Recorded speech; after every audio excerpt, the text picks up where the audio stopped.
વરાની ચૂંટણી માટે જોરશોરથી મતદાન થઈ રહ્યું છે। વલસાડ નગરપાલિકાની ચૂંટણીમાં મતદાન વચ્ચે મોટા સમાચાર મળી રહ્યા છે। વોર્ડ નંબર 2 નો વિડિયો સોશિયલ મીડિયામાં વાયરલ થઈ રહ્યો છે। ભાજપ પેનલને વોટ આપવા માટે અપીલ કરતો આ વિડિયો વાયરલ થઈ રહ્યો છે। ઈવીએમ પાસે જ આ વિડિયો ઉતારવામાં આવ્યો હતો, જે હાલ સોશિયલ મીડિયામાં વાયરલ થઈ રહ્યો છે। અનેક સવાલો ઉઠી રહ્યા છે, કારણ કે ઈવીએમનો વિડિયો ઉતારવામાં આવતા બૂથની સુરક્ષા વ્યવસ્થાને લઈને પણ સવાલો ઉઠ્યા છે। ત્યાં હાજર કર્મચારીઓની કામગીરીને લઈને પણ સવાલ ઉઠ્યા છે। વલસાડ પાલિકાના મતદાન વચ્ચેનો આ વિડિયો કે જ્યાં એક વ્યક્તિ મતદાન કરી રહ્યો છે અને એ સમયે તેણે વિડિયો ઉતારી લીધો છે। આ વિડિયો ઉતારવામાં આવતા સવાલોમાં બૂથની સુરક્ષાને લઈને સવાલ ઉઠી રહ્યા છે। વધુ વિગત સાથે સંવાદદાતા જાવેદ ખાન આપણી સાથે જોડાઈ ગયા છે। જાવેદ, આ શક્ય કેવી રીતે બને? વિડિયો કેવી રીતે ઉતારવામાં આવ્યો?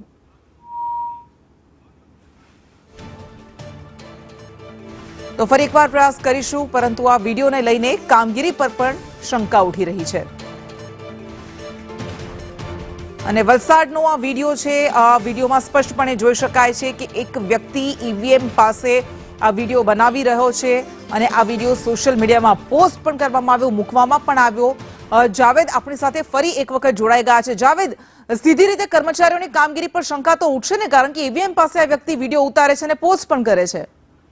જી બિલકુલ સાચી વાત છે। મોબાઈલ પર પ્રતિબંધ હોવા છતાં પણ જે પ્રકારે આ રીતે ફોન અંદર લઈ જઈને વિડીયો ઉતારવામાં આવે છે ને આ રીતે વિડીયો ઉતાર્યા બાદ એને પોસ્ટ કરવામાં આવે છે, એટલે ક્યાંક ને ક્યાંક જે અંદર રહેલા કર્મચારીઓ અને અધિકારીઓની કામગીરી પર બી શંકા ઉપજાવતા વિડીયો છે જે સોશિયલ મીડિયામાં વાયરલ થયો છે। વલસાડ નગરપાલિકાના વોર્ડ નંબર 2 નો આ વિડીયો છે, જે ભાજપની પેનલને વોટ આપવાનો વિડીયો જે મતદાન કર્યા બાદ જે છે સોશિયલ મીડિયામાં વાયરલ કરવામાં આવ્યો છે। તેને લઈને શહેરની અંદર જે ચર્ચાઓ ચાલી રહી છે તેને લઈને કોંગ્રેસ અપક્ષ એ તમામ જે છે તેઓએ ચૂંટણી પંચને આ બાબતે ફરિયાદ પણ કરી છે। જી, આભાર આપનો।